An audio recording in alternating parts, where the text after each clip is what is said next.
I'd like to show you why knowing your why is the start of your journey.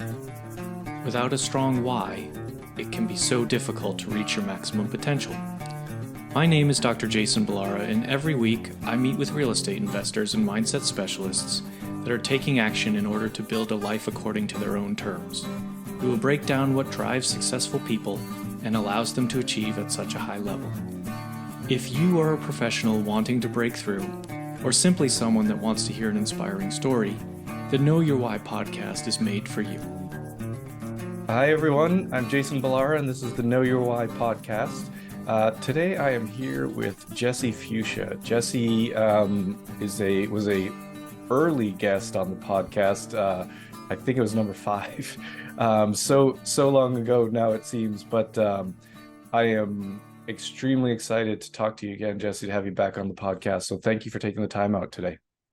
Yeah, Jason, same to you. And when I look at how many people have been on since like episode 5 or whatever it was, it's like some of the greatest people in the industry and probably people I'm not sure I deserve to be on the same stage with, but it's just so powerful and how you've grown this platform and how it's helped so many people out there. It's amazing. And I love, the reason behind this podcast and everything you started it for, brother. So it's a privilege to come back on. Thank you. Thank you. Well, I thank you for being willing to come on when it was in the early stages and come on and share your story. But it's been really thinking about it, it's been almost 2 years. Why don't you give us a little bit of, just for the people listening and for people who do listen, definitely go back and listen to Jesse's initial episode, and please forgive me, I think I've come a long way in terms of being able to host, but that one might be hard to listen to on my end. So anyway, Jesse, tell people, kind of a little bit about yourself, and we'll dive into kind of what you've been up to more recently as well. Yeah, absolutely. So again, very nice to meet all your new listeners, your thousands of listeners that have come on since episode 5. My name's Jesse Futia. I born and raised in upstate New York, grew up there. I went to school up there. I actually commissioned into the U.S. Army through Army ROTC out there through a state school, and pursued a career throughout the Army. I got into real estate actually when I was in college going to school up there. My father and I bought my college house together. We had no experience at all in real estate. We had no idea what we were doing. He's a first generation real estate investor. I'm a first or second or whatever, but we had no experience or whatsoever. And then we went on to scale that portfolio to today. It's one of the largest student housing portfolios in upstate New York that we rent to college kids. That's very successful, very profitable, and kind of was the launch pad for bigger and bigger projects. Once I completed kind of that venture with my father, we started pursuing other opportunities.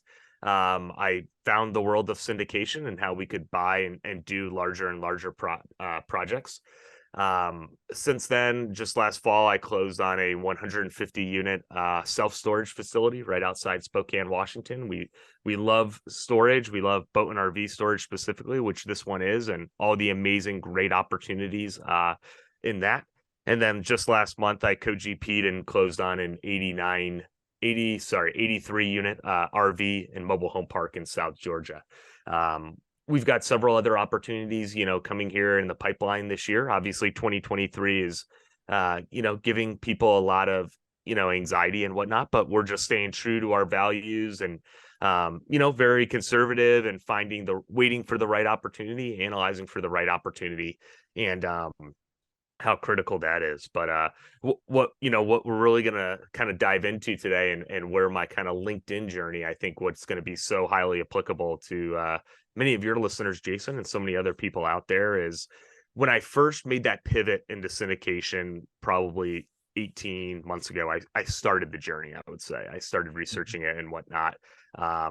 I began to see the power of social media when it came to like, hey, raising capital and meeting new investors and networking and whatnot. And obviously everyone knows, a lot of people know the platform of LinkedIn. A lot of people view it as like a find a job platform and a like, hey, here's my resume type platform. But I didn't really see too many people leveraging it and like providing content to people and like educating investors and attracting investors and whatnot. So I would say about 18 months ago, I started just, hey, I'm going to start writing on LinkedIn once a day. Writing has kind of always been a passion of mine and something I enjoyed. So it was like a good outlet anyways, from like a mental health like perspective and stuff like that, which was really positive.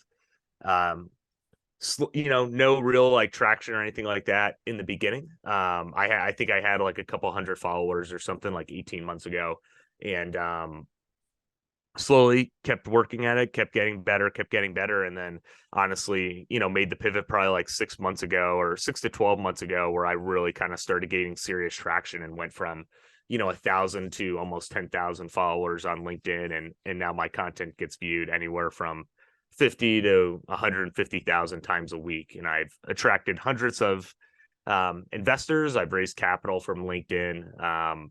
And it really goes to show the power of building on the internet and everything that it can do for your brand, because I truly believe that like the internet is an asset that's like not going anywhere. Like the internet is not going to go out of style like next week or something like that. Like we as investors and entrepreneurs really in general have to be able to grow on the platform to connect with the next generation of investors. And yeah, that was kind of long-winded, but kind of tried to hit some of the real estate stuff, some of the writing stuff. I'll pass it back to you, Jason, whatever you want to hit on, deep dive, and where do you want to go first? Yeah, well, congratulations on getting those deals closed. I don't think it's not a secret to those of us in the industry as to, kind of the challenges behind finding deals right now, and being as you said, sort of really sticking true to your values and principles on your underwriting, and not stretching just with the volatility in the market and things like that. And we can definitely kind of talk about that, and then we'll talk about the LinkedIn thing too. I do want to touch on, just, you mentioned so RV and boat storage. I want to touch on that, Jesse, and just see kind of, I know you started in student housing and did that with your dad, and what made you pivot, or I guess even kind of what do you find appealing about RV and boat storage is probably just a better way to. Yeah, I mean, this is such a great question. I love talking about this. So when we were in the student housing, like to paint the picture for people, and we still are in it. It's still a portfolio we own today, but it's very time intensive. It's very maintenance intensive. Think college kids are partying. They're, damaging the properties from time to time and whatnot. And really my mentality and what I pitched to my father was like, how can we make a pivot to a more passive investment that has just as, if not higher returns than something like student housing does? And that's how we found storage. And then within storage, we found the niche of boat and RV storage. And when we began analyzing the macroeconomics behind boat and RV storage, there were more boats and RVs bought in the last like COVID years, think like 2021 to 2023, if we just said those 2 years, or 2020 to 2022, if you want to use those years, there were more boats and RVs bought in those 2 years than like ever before in history. And several factors causing that. People want to do more socially distanced activities. They're leaving the cities, they're going out and they're camping, they're boating, they're doing things like that. And then also you have this baby boomer generation that's retiring right now. Thousands of people a day are retiring. What are people doing? They're buying the toys. They've got that bump of cash, or they have, whatever. They want to be able to go out with the grandkids and out in the RV and boat and stuff like that. So boat and RVs are massive right now. There's more boat and RVs than there are enough facilities to house them. You have homeowners associations all over this country beginning to outlaw boats and RVs in the driveways, which is great for storage operators like myself and you. There are so many macroeconomic driving factors for boat and RV storage, and I think we're going to continue to see that at least for the next, decade or so, as these people continue to retire. The baby generation, continues to enter the retirement age. It's amazing. It's massive. I mean, at our facility right now, the demand is just insane. It's crazy. I don't have enough space for everybody who wants into the facility. And I think people are really going to continue to see that and see that all over, the country right now. So, Yeah, no, it is, sometimes I think it's maybe a little bit counterintuitive in terms of, what asset classes we say are, recession resistant and that kind of Yeah. thing. And you think about, I think on the surface, you might think boat and RV storage would not necessarily be recession resistant, because I think, the thought process might be, oh, well, in a recession, we don't have expendable income. And so I'm not Hmm. going to have a boat, or I'm not going to have an RV. But what gets missed a lot of times in those, in that line of thinking is, one, like, if you may already have one, right? So if you already have one and your HOA says, hey, you can't keep this here, which was a great point to bring up. It's like, Hmm. people aren't just going to get rid of them because there needs to be a solution to that problem. But also, you mentioned the COVID years. I think, and I actually think this from all the way up to a government level, Hmm. is we can't think about things the way that we used to, Hmm. right? Like, Yeah. having had the pandemic, having had it's like the whole situation we go with the interest rates right now. It's like, we're just, the government says we're gonna raise interest rates until we fix inflation. And it's like, I don't feel like the set of scenarios that led up to this level of inflation have literally never happened before in history. And it's Yeah. like, so trying to fix problems the way that we used to fix a problem without looking at how we got to that problem I think is a mistake. And so I think, my get tangent here, but my point being, I think the way you're looking at, boat and RV storage is maybe different than what the way you would have looked at boat and RV storage 5 years ago or something like that. So it's being adaptable, and sort of knowing what the current times hold, and what the current situation is, sort of where it's leading us. And in reality, housing in general, whether you're renting or purchasing or owning, it's extremely expensive, and continues to get expensive. So there's people from an RV standpoint that might actually be a cost savings to them to have an RV. So it's yeah, it's just looking at things, kind of at the point being, sort of stay current, and address problems with that you're currently facing, not, what they looked like 5 years ago or something like that. um Sorry for that tangent on the That was on good. interest That was rates. good. So the boat storage, all of that. Now, you correct me if I'm wrong. You were sort of gone from LinkedIn for about 6 months, right? Like, you took a hiatus, and then kind of came. I mean, as an observer, as a consumer of your content, came back with a vengeance. I mean, I didn't know that writing was, sort of a passion of yours prior to this, but you're very, very good at it. I mean, frankly, your posts are engaging, they're interesting, the content is valuable. What did you do to sort of, I mean, what was that switch? What made you decide, okay, like, this is the way I want to go. I want to go on LinkedIn, and I'm gonna, like, really hit it hard. How did that all come to fruition?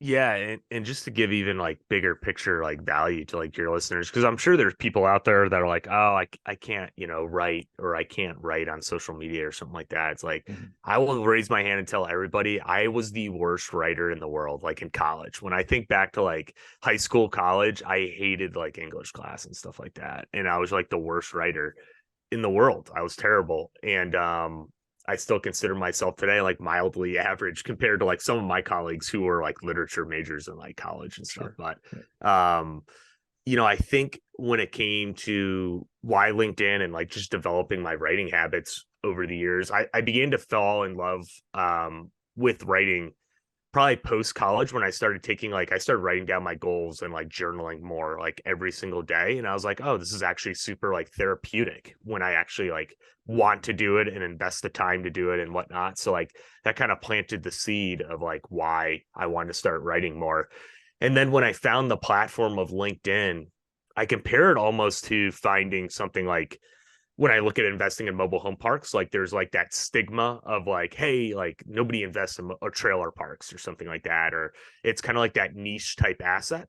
Yeah. Where on LinkedIn, like even 6 to 12 months ago, there was like no creators on LinkedIn like putting out content. People were like posting resumes and like networking to find work and stuff like that. So again, I found that like niche of like, hey, no one's really writing on this platform. Even in like the real estate world, no one's really writing on this platform, consistently providing content to these people. And I would tell anybody that our avatar is on LinkedIn. There's a lot of equity and high net worth individuals on LinkedIn. Like I don't have time to go to real estate meetups in Seattle like every single night to like network and meet with people, but I can write a post on LinkedIn this morning that's going to get viewed 20,000 times by multiple accredited investors. And like I saw that switch and I was like, whoa, that's really cool. I should probably go all in on this. I don't see anybody else really going all in. I know there are other creators, and we can mention those people throughout this episode. I mean, I'm huge fans of our colleagues and whatnot who are on LinkedIn. But really, it was just that observation of like, hey, there's not a whole lot of real estate people doing this. I remember the first DM I got of like, Jesse, this is so amazing. I never knew I could passively invest in real estate. Like, please, let's connect on a call as soon as possible. And I was like, whoa, that's crazy. Because so many things, Jason, when we look at things, we're like, we eat, breathe, sleep, live like syndication real estate world. And we think we start to live in a vacuum where we think everybody knows that you can passively own in real estate. But I'm telling you that like 90% of LinkedIn still thinks the only way to like invest in real estate is to be a landlord of like a single family home. Like it's crazy and it's so powerful. So that was kind of the reason. That's kind of how my writing journey started. I went from a terrible, awful, atrocious writer in like high school and college to like a very average writer now, on my way to being a better writer. And then kind of how I observed and kind of made that decision on why LinkedIn is such a powerful platform. Yeah, it's you know there are it's very obvious now, and maybe I guess we could mention specifically Yona Weiss, because the reason, I mean, in large part why this has become a big sort of focus of mine, in the sense that I really want to know more and more about it, and like kind of try and look at LinkedIn a little bit closer. But Yona does a challenge. I'm sure there are probably other challenges, but Yona does a challenge periodically. I'm not even sure exactly how, like twice a year, once. I don't know exactly how frequent it is, but basically puts on this, this 2-week challenge that, you and I were a part of here. Have you done it before, right? This was not your first time. I've done it like 7 or 8 times. Yeah. I thought so, this was my first time doing the challenge. I've seen, kind of a lot of the same people in the real estate space, but, essentially the rules of the challenge for the listeners are you have to post on LinkedIn every day for 2 weeks. And basically the idea is to sort of get your post to 18 likes and 18 comments each post, like in the day. And you have to do that by being engaging, and we sort of help each other out, other people in the group and everything like that, as far as going to their posts. But it was a cool thing to do and very powerful. But what I really loved about it was just seeing the people like yourself and Yona, and like Amy Silvis is another one that comes to mind. There's a lot of people. Huge Amy fan. Yep. Yeah, I'm sure I'm leaving some of them out, but like those of you that are doing it well and doing it right, it's like it would take me all day to get to 18 likes and 18 comments, and then I'd see like Yona would post, or Amy, or you guys post, and it's like not even 30 minutes later, but you're well past those numbers. And I think what's kind of interesting is, one thing I would point out is, and you sort of touched on this, like you really dug in about 6 or 9 months ago, right? It's not like it's not like you've been, hitting LinkedIn hard for 10 years, right? So and your reach has grown tremendously in that time. So I think your point about, it's an underutilized platform, and the opportunity is really there. Like you just have to, I guess, kind of do it right. And I know with every social media platform, they have their algorithms, and there are certain things. What did you do, I guess, what did you do to kind of get yourself started to ramp up, and like what are some of your strategies? I don't want you to give away every secret that you have, Jesse, but like I just, for people listening that want to, it doesn't even necessarily have to be in real estate, but they just want to, kind of expand their reach on LinkedIn. It seems to be, in my observation, it seems to be different than the other social media platforms. The other ones, I think they're all different, but like not that different, right? Like Instagram created Reels to be more like TikTok, and like they all have their sort of things. There are new, even new social media platforms coming out now. I think one of them's called Lemons or something like that. But like, there's new ones that are essentially carbon copies of the other ones. They all are about the same. Like, but then LinkedIn is one, and Twitter's another. I mean, Twitter is its own kind of entity as well.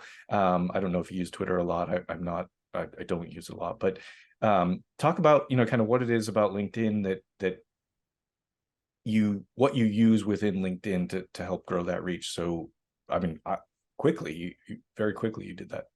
Yeah, and I would tell a lot of people, I don't know statistically which platform, like if we racked and stacked LinkedIn, I assume Facebook is the biggest, or Twitter, but LinkedIn I know for a fact has like 800 or 850 million like worldwide users, which is like a really massive. They're definitely like top 3 or top 5 largest platforms in the world. So the reach on that platform is pretty incredibly powerful. I think there's a couple of key components that kind of helped me grow at the expedited rate that I saw in the last, few months, 6 months, whatever, 6 to 12 months. I think there's a couple of important components. And when we look at how the LinkedIn algorithm works, it does work very differently from other platforms out there. When you post on LinkedIn basically sends your post to, I'm making this up right now, about 5 to 10 people immediately. It does that. And if those 5 to 10 people all like and comment, then it sends it to another like 50 to 100 people. And then it continues to compound and compound and compound. So from a writer's perspective, there's several like analytical aspects that you have to analyze to put into that to help your post grow each day and get seen by more and more people. One of those things is like posting every day at the same exact time. I post every morning at 5:30 a.m. Pacific, and I do that, and immediately it gets sent to like the same like 10, 5, 10, 15 people, whatever, in that first wave. And those people who I've built relationships over time by like commenting on their post and whatnot, always like 6 days out of 7, like and comment my post. Honestly, like the first 20 people are literally the same, like 20 people almost every single day. And what that does to the algorithm is, on a consistent daily basis, it takes it from that 20 people and blasts it to the 200 people. And then as it continues to grow and grow and grow, it gets sent to more and more people. So I think that's something that a lot of people get wrong. And it starts so easily of like picking the right time to post every single day. Like I see people who post at like 9 o'clock on like the East Coast or something like that. And it's like, think from an optimal perspective. I like posting in the morning. I think a lot of people spend time on social media, or really probably LinkedIn in general, in the morning. I've, several people out there, hit it in the morning. Maybe they get the kids on the bus and then they hit it real quick and stuff like that. So I think posting consistently in the morning on a daily basis is really powerful. And then I would say, the other main thing that I would bring up to people from a specific content perspective, how did that content like really kind of make that shift? And really, it's not a magic like formula. I don't have any like wow secret here. I think what it was I identified the topics of what were working. I would have a post, like I would have in the beginning, I would have like 3 posts hit like 1,000 impressions or something like that. And then I would have a post hit like 10,000 impressions. And then I would take that one 10,000 impression post and I would turn it into 20 posts. And I would tweak words here and there. And people who follow me on a consistent basis probably like see this. They're probably like, oh, Jesse just posted something similar to that like last week or 2 weeks ago or something like that.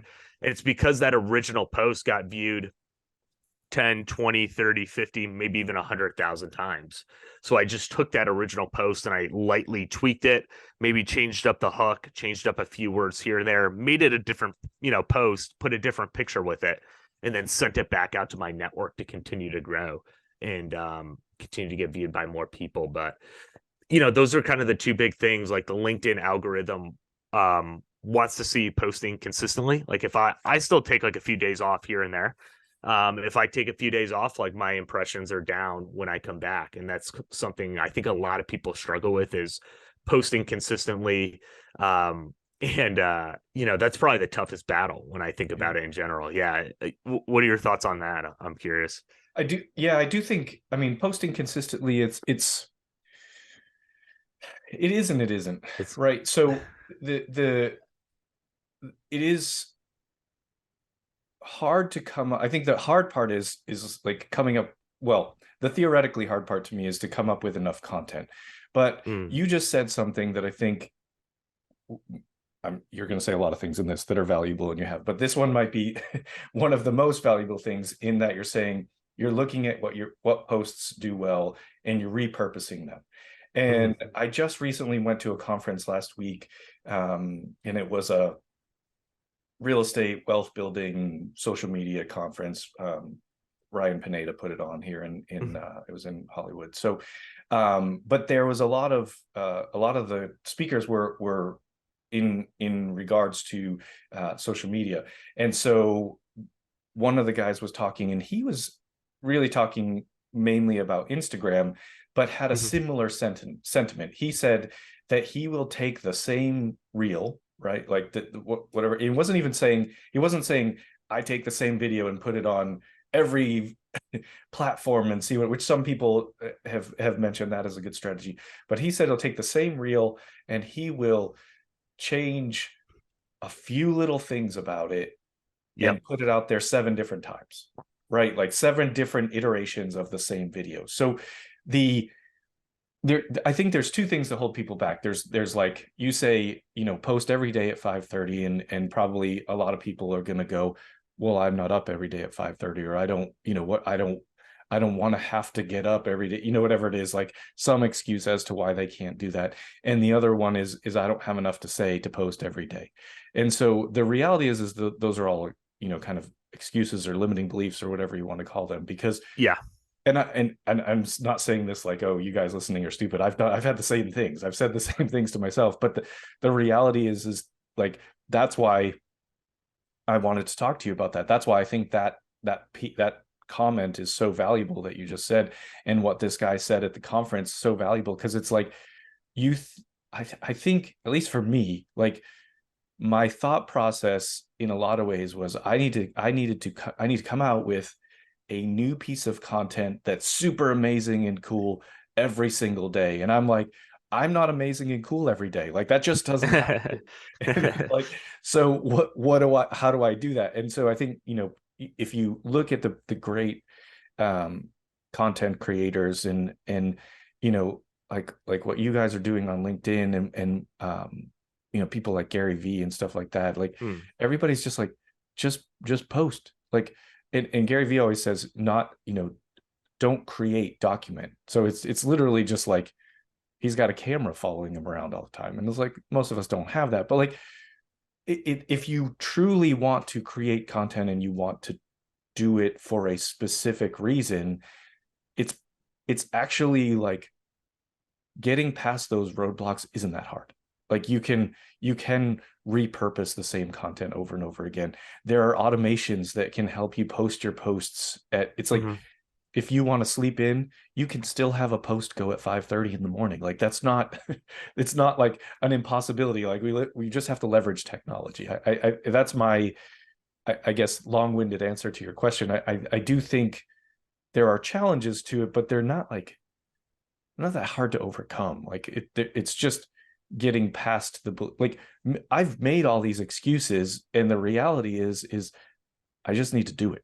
That's the reason. I just need to do it. I just need to create more of the content, whether that's, writing. And you mentioned, that you didn't feel you were a great writer in college. And I think that the funny thing is, writing on social media is it's not the same, right? It's not, you're not writing like an essay on some, 16th century literature. It's just, you're writing about your life mostly, right? Like that's it. And I guess I'll lead that to a question. What do you write about? What do you find is the right, I guess, recipe for what to post about? Like obviously educating people on what you're doing in syndication and educating people on RV and boat storage.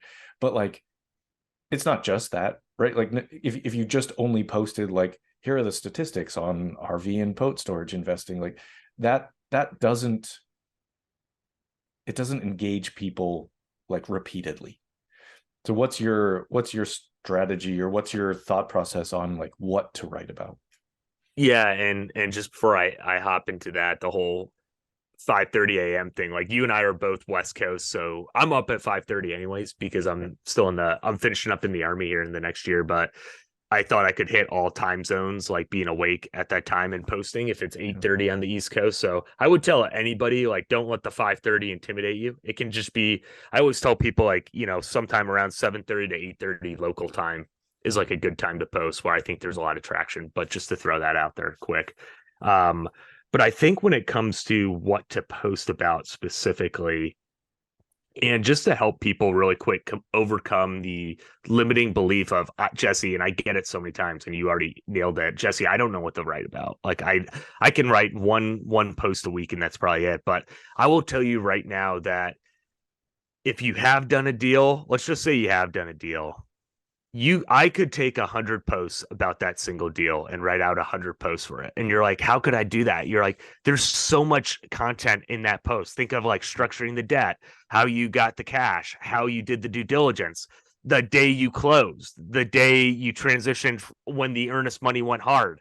Like I could literally sit here with a notepad, Jason, and I could write you out 100 ideas about that one deal. So, which could be 100 days worth of posts. And I think people like overthink it when they're like, Jesse, like, I don't know what to write about. Like, my life isn't that. Like, yes, your life is exciting. All of our lives are exciting. Like, it's 400 trillion to one that any of us are even sitting here right now. Like, you have so much stuff to write about. You just got to sit down with a notepad and literally, like, it's elementary school, and do a 1 hour brainstorming session. And I do that literally once a week, all the time.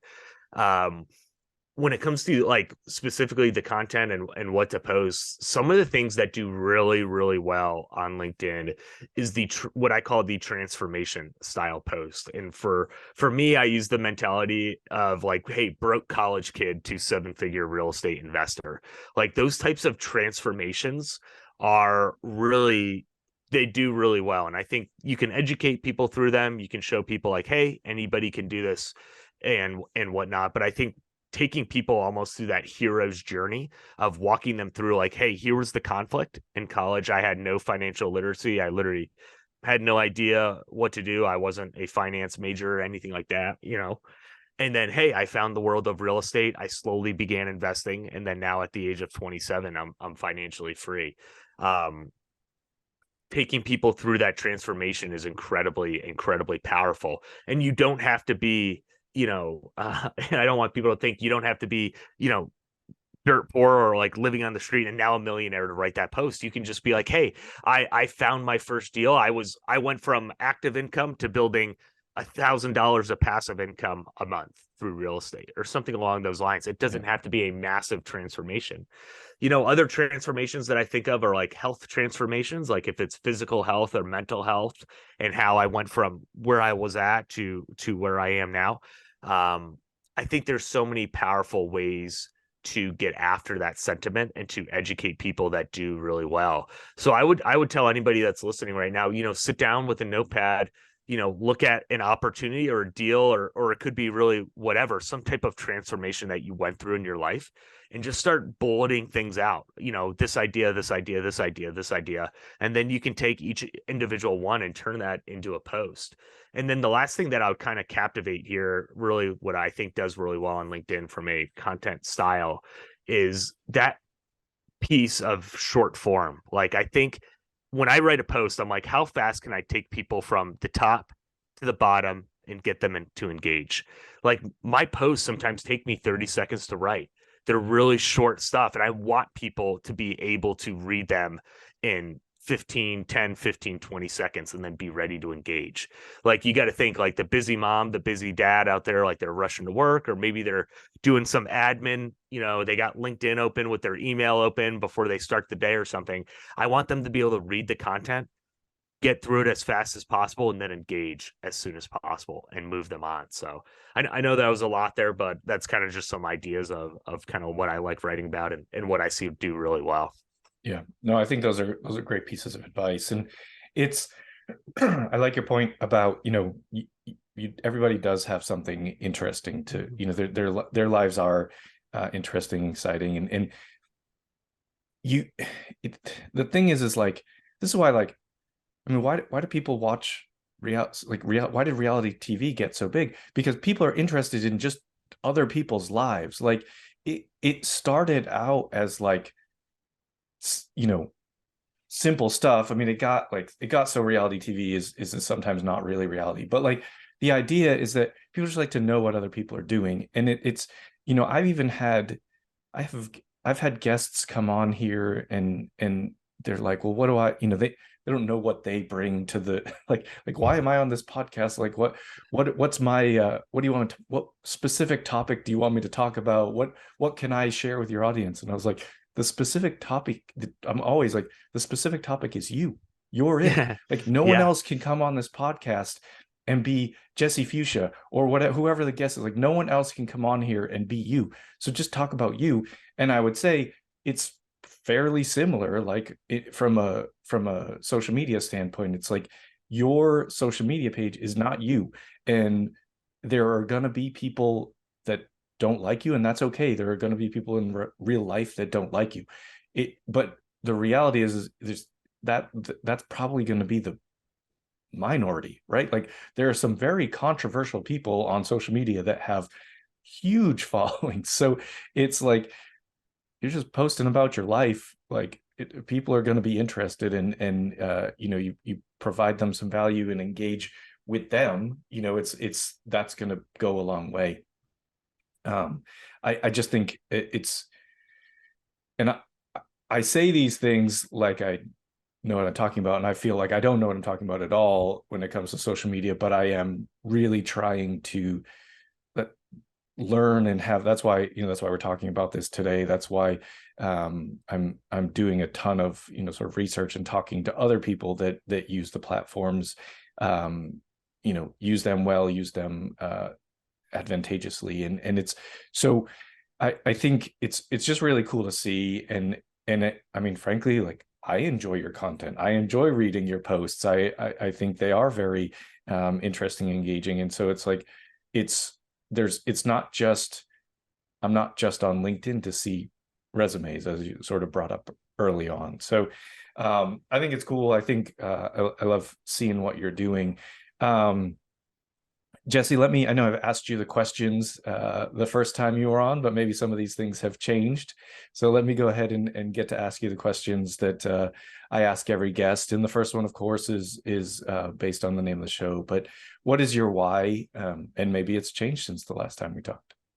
Yeah, I think and this is so powerful, and it's why I love this podcast. I think when I was on here 2 years ago or whenever it was, I think my why then was like, I can't remember if it was like cash flow, $20,000 a month or 10,000 or whatever, some quantifiable standard. But really what my why has transitioned to is away from that quantifiable, like, monthly cash flow standard to like a more lifestyle design standard of like, hey, I just don't want to wake up on an alarm if I don't have to. Like, I love traveling. When my wife and I moved up here to Seattle a year ago, we moved up here from the East Coast, and we took like a 2-month basically journey where we hit like 20 national parks over the course of 2 months on our way up here. And it was just like so amazing and beautiful how like incredible this country is and how beautiful like this earth is and whatnot. And I think finding that why of like, hey, I just want to wake up and be with the people I love and do what I want to do every single day, as opposed to, hey, I want to cash flow this much amount, or I want to own this much real estate or something like that. So I think really my why now is just this lifestyle design of waking up whenever I want, doing whatever I want with the people I love. And That's something I wish I discovered sooner in this journey in my life, but I'm so glad that I figured it out now, that really when your why is about more than numbers in a bank account or zeros or commas or whatever, it becomes so much more powerful and so much easier to chase and implement, especially when things are challenging or difficult or something like that. Like when, in my opinion, when the why is just about money, it becomes so much more singular and maybe more difficult to track, to chase, to pursue. But when that why is about some type of higher lifestyle design, it's things like that when we're in these challenging times, that keep me extremely motivated to continue to push. So I'm excited. It's like I've never really reflected on that until you asked me that question, because it was like 2 years ago the last time that I really thought about that. Right, So I right. appreciate that. Excuse me. Yeah, it's funny that you mentioned that, in because I had that, like, so many people when you're starting, and I don't, maybe it's in other fields as well, but so many people when you're starting into real estate, it's like, set your goals, quantify them, like, Quantify, you yeah. want to have, so you can reverse engineer what you want your life, how, like, you say what you want your life to be, so you can reverse engineer it. But like, it's funny because the easiest way to do that is to put a number to it. Mm-hmm. Right, the easiest way to do that sort of reverse engineering style is say, okay, I want to make whatever it is, $10,000 a month of passive income, therefore at a 15% return, I need to have this much money, like, Yep. so you can back it all down. It's actually a lot harder to say, I want my lifestyle to be this certain way, whatever it is. And it's like, because realistically, a lot of people have never thought about it. They've never thought about what would my life look like if it could look exactly like I want it to. Like, Yeah. that is a question that I still struggle with. Like, what would my perfect life look like? Like, the things you say, like, waking up every day when you want to with the people you love. Sure, that's 100% true. But like, what does that actually look like? Right? Like, Yeah. what is, like, if I literally didn't have to work at all, what would I do with my days? Because I actually like working. So it's like, what it is kind of a funny thing. Like, when I left my W2, it was a little weird. It was like, oh, I don't actually have anyone telling me what I have to do anymore. And like, it's amazing, but at the same time, when you've been doing that your whole life and having like a big part of your, I actually think, like, we talk about, W2 is another tangent, but we talk about like W2 jobs as being that sort of golden handcuffs, and the goal is to get to not have to work that. But like, I think a lot of people stick in a W2 not because so much of the golden handcuffs, but structure is comforting.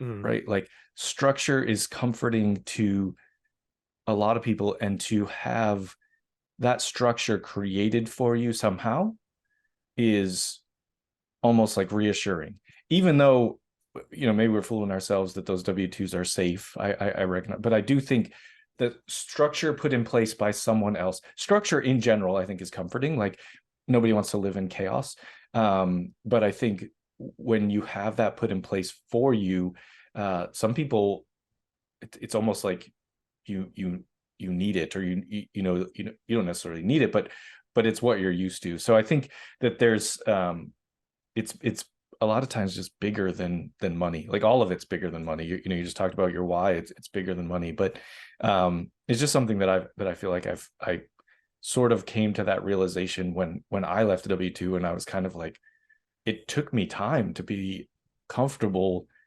not having someone tell me like when I had to be somewhere. It's like, oh, I get to do this. So it's a great feeling, but at the same time, it's like, it's not what most people are used to. Jesse, tell us, I asked you this before, tell us something about yourself that isn't common knowledge, or even just, tell us something about, life recently. What's going on? How are things on the personal level? Just let people know you a little bit better.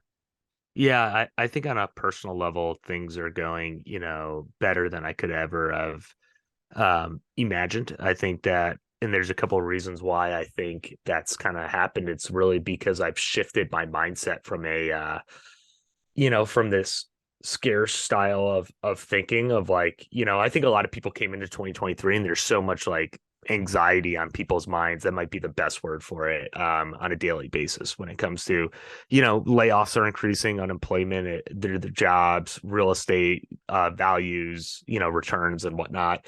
And I think my mentality and I would probably say like last year when, rates were increasing at like 75 pips every single month, which had never been done in America, world history, which is insane. But I think I began to get like super like anxious of like, oh my gosh, like, am I going to be able to hit returns for investors? Like, and it started to like eat me alive a little bit. Honestly, I would be thinking about it every day. It'd be the last thing I'd think about at night. It'd be the first thing I think about in the morning.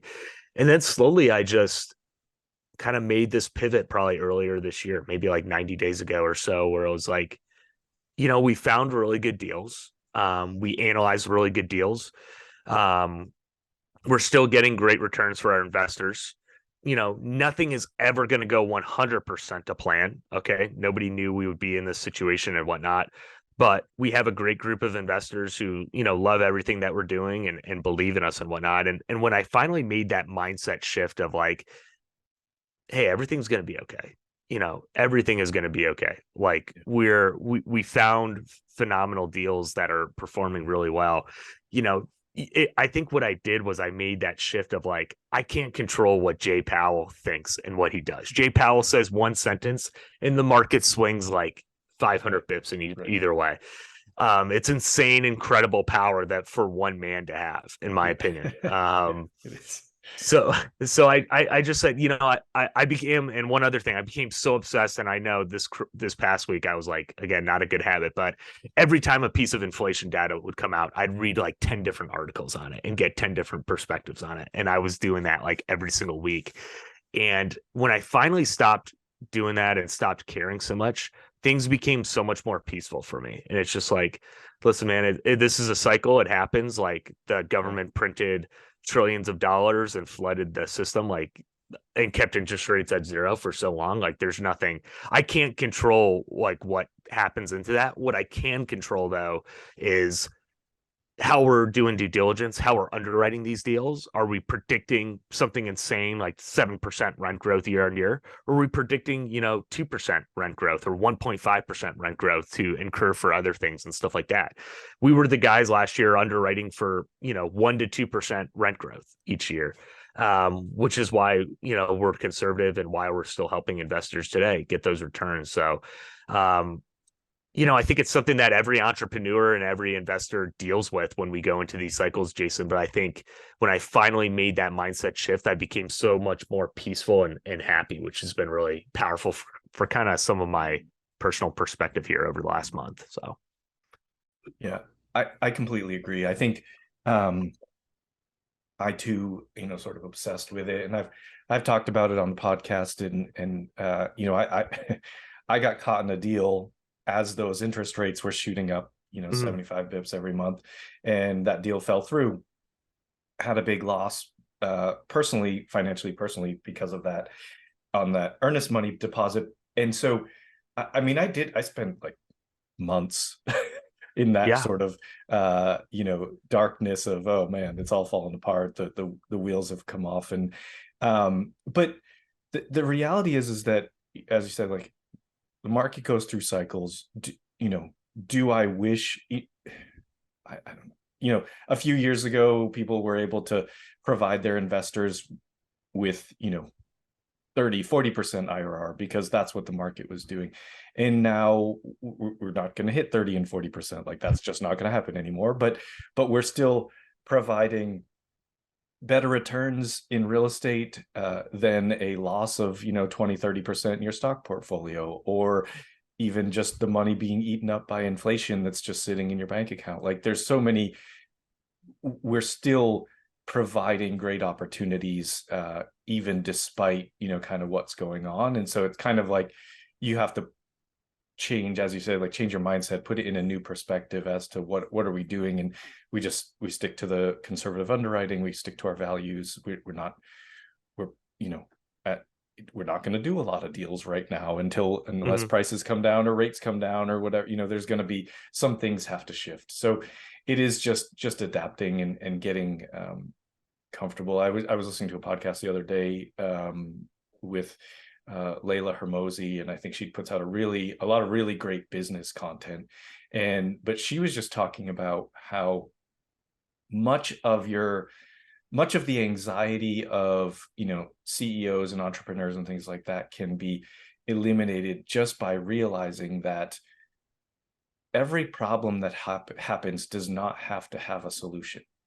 There are just going to be problems, right? That's what Mhm. business is. That's what entrepreneurs and people much sort of higher up in the business world and their wealth building world than me, they have bigger problems. And that's I've heard people say, like, billionaires, they just have bigger problems, right? So, and it's true, you to get to that point, you're not sitting on a pile of money. It means you have a bunch of businesses, or you have a bunch of investments and things like that. So you have problems, but you don't have to sort of approach every single one as if it needs a solution right now, right? Like, you need to figure out where the real problems that matter to put your energy are. And I think it's that listening to that and hearing someone who's created a lot in the business world was helpful for me in that mindset shift. Don't get me wrong, I still get stressed out about things Me all the too. time, Yeah. but it's but yeah, reframing the way you look at it is important. Jesse, let's remind everyone how they can get a hold of you. We obviously talked a lot about LinkedIn, so I'm sure that's a good place. Yeah, I would honestly say LinkedIn is probably the best. We'll put a link. I can send you a link to my profile and just put it in the show notes or anything. But Yeah, we will. I would love anyone to reach out to me if it's growing on LinkedIn related, if it's real estate related, whatever. If it's just someone in the military out there trying to connect, like, please send me a DM. I do get a lot, and I try to get back to everyone. I'm not super responsive.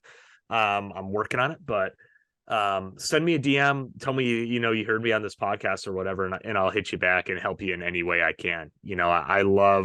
I've seen what the power of LinkedIn and real estate can do for people. I'm going to continue to leverage this platform, and my goal is to help other people do it too. So shoot me a DM, let me know you heard me, and let's connect, and I'll add whatever value I can to you. So Cool. Last question for you, Jesse. What piece of advice would you give people, and you can apply it however you want, kind of getting started in real estate, or even, kind of wanting to grow their platform on LinkedIn? What would you leave us with? Yeah, I think everybody, whether it's real estate, whether it's growing on social media or whatever, goes through that initial like punch in the face time period that I call of like zero traction, where like we say 0 to 1 is the hardest part for real estate, or we, say whatever for LinkedIn. Hey, your first 6 months, you might get 1,000 impressions a week or something like that. I would tell anybody, if you can just get through that initial, and I'm calling it the punch in the face period or whatever you want to call it, if you can just weather the storm for a couple, if it's 3 months, 6 months, maybe even 12 months, for my first commercial real estate deal, it took me 12 months. Put yourself in the mindset of get long term, of like, hey, this journey might take 12 months for me to get out there and gain serious traction. But now that I'm on the other side of that, and I've co-GP deals, I've done larger real estate deals, I'm getting, 50, 100,000 impressions on LinkedIn a week. It's like, man, I'm so glad that I didn't, quit back when it was like insanely challenging. So for anyone out there, if you're going through it, we all go through it. Everyone's gone through it. You're not the only one. It's easy to feel like this is only happening to me. It's 100% not. There was a time on LinkedIn where my stuff was getting viewed 200 times a day. And now, I've had posts get viewed 200,000 times. So it's powerful. It's possible. Keep going, and don't quit in that, get punched in the face period. Yeah.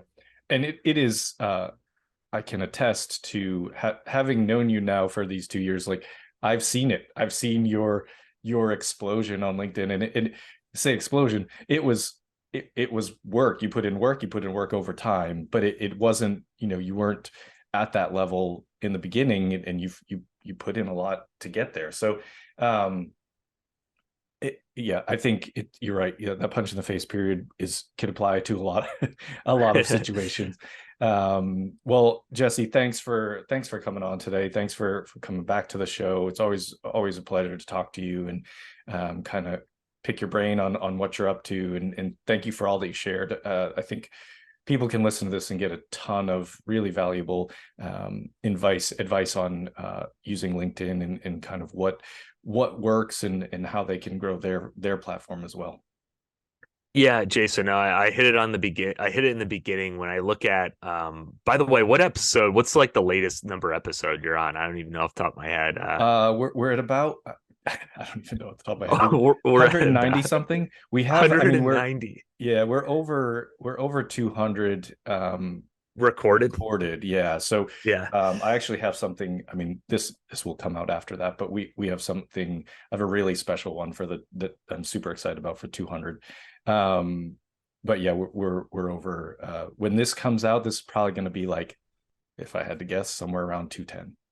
210. Yeah. When I look at episode 5 to episode 210, like the amount of knowledge that you have given people out there, like Jason, you've helped people like probably get through some of the most challenging times of their lives, and you've probably helped thousands, if not tens of thousands, if not hundreds of thousands of people out there through this platform, brother. So just to be a part of your journey too, like I'm a dude, episode 5 and now episode 2, whatever, it's just so powerful, man. And I'm just so privileged to be here with you. So I appreciate it. Thank you.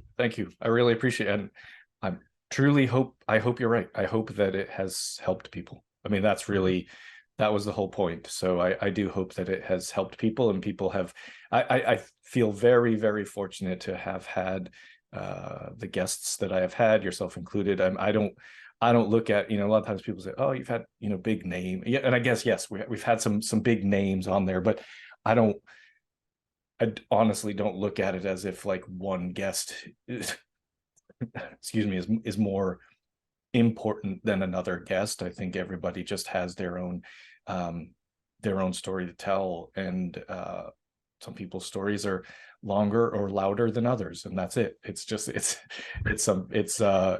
just super cool. It's been awesome. I really do enjoy it, and thank you for the kind words. And with that, people listening, really do want more and more people to get to hear the show. Please like, rate, and review. Again, not an algorithm expert, but my understanding is that those reviews are what really, really help grow the show. So I know you're going to love what Jesse had to say today. I think it's been incredibly valuable. So to help us get that message out to more people, please go ahead and like, rate, and review the show. And Jesse, thank you again so much for coming on today. Yeah, Jason, privilege, brother. I love everything you're doing, and it's just awesome to be part of your community. So thanks again. I'd like to show you why knowing your why is the start of your journey. Without a strong why, it can be so difficult to reach your maximum potential. My name is Dr. Jason Balara, and every week I meet with real estate investors and mindset specialists that are taking action in order to build a life according to their own terms. We will break down what drives successful people and allows them to achieve at such a high level. If you are a professional wanting to break through, or simply someone that wants to hear an inspiring story, the Know Your Why podcast is made for you.